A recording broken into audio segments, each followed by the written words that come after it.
வணக்கம். சுதா கிச்சன். ஒரு மிக்ஸி ஜாரை எடுத்துக்கிட்டு அதில் ஒரு டீஸ்பூன் பெருஞ்சீரகம் சேர்த்துக்குங்க.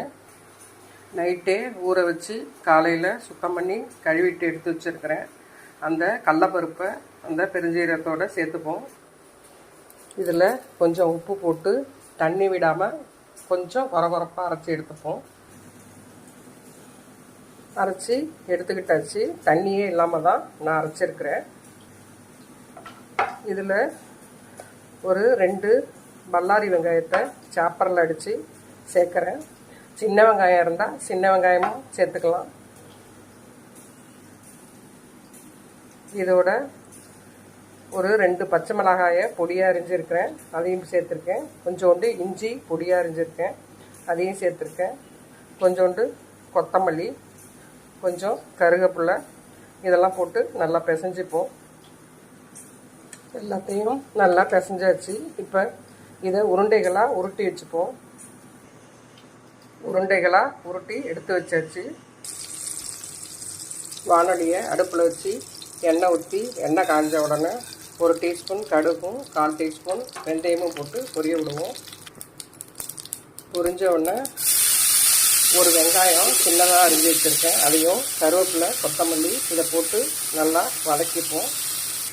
நல்லா வதங்கினோடனே ஒரு 2 தக்காளி பழம் அதை இதில் சேர்த்து நல்லா வதக்கிப்போம்.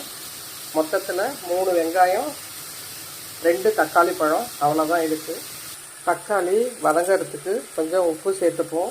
ஏற்கனவே கடலப்பருப்பில் உப்பு சேர்த்துருக்கோம், அதனால் இதில் கொஞ்சம் பார்த்து போடணும். இதோட 1 ஸ்பூன் இஞ்சி பூண்டு பேஸ்ட்டு சேர்த்துப்போம். அடுப்பை சிம்மில் வச்சுக்கிட்டு தேவையான அளவு காரப்பொடி 1 பங்கு, மல்லித்தூள் 2 பங்கு அதை இதில் சேர்த்துக்குங்க. கொஞ்சம் வாசத்துக்கு பெருங்காயத்தூள், இதெல்லாம் நல்லா வதக்கிப்போம். இதெல்லாம் நல்லா வதங்கினதுக்கப்புறம் ஒரு 1/4 மூடி தேங்காயும் பெருஞ்சீரகமும் அரைச்சி வச்சுருக்கேன், அதை இதில் சேர்த்துப்போம். எல்லாத்தையும் நல்லா சேர்த்து பச்சை வாசம் போன உடனே ஒரு சின்ன நெல்லிக்காய் அளவு புளியை ஒரு 300 கிராம் தண்ணி சேர்த்து கரைச்சி வச்சுருக்கேன், அதை இதில் சேர்த்துப்போம். இதை எல்லாத்தையும் நல்லா கரைச்சி விட்டுட்டு நம்ம அரைச்ச தேங்காய் மிக்ஸி கடலப்பருப்பு மிக்ஸியெல்லாம் கழுவி இந்த தண்ணியை இதில் சேர்த்துப்போம். கொஞ்சம் தண்ணியாக இருக்கிறது தான் நல்லது. கோலா உருண்டையை போடும் போது திக்காயிடும்.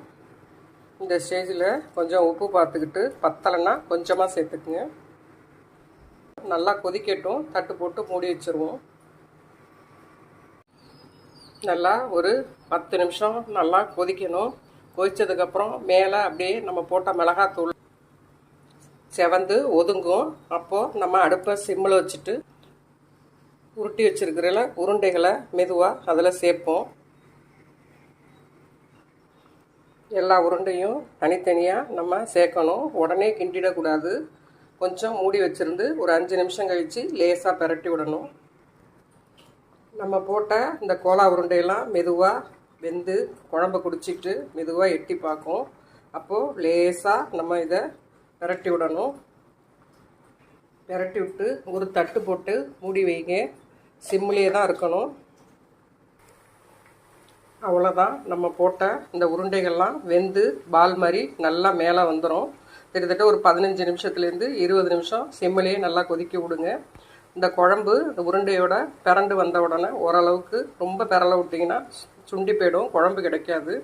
இதே போல் பக்குவத்தில் நீங்களும் செஞ்சு பாருங்கள். ஒரு உருண்டை கூட கரையாது.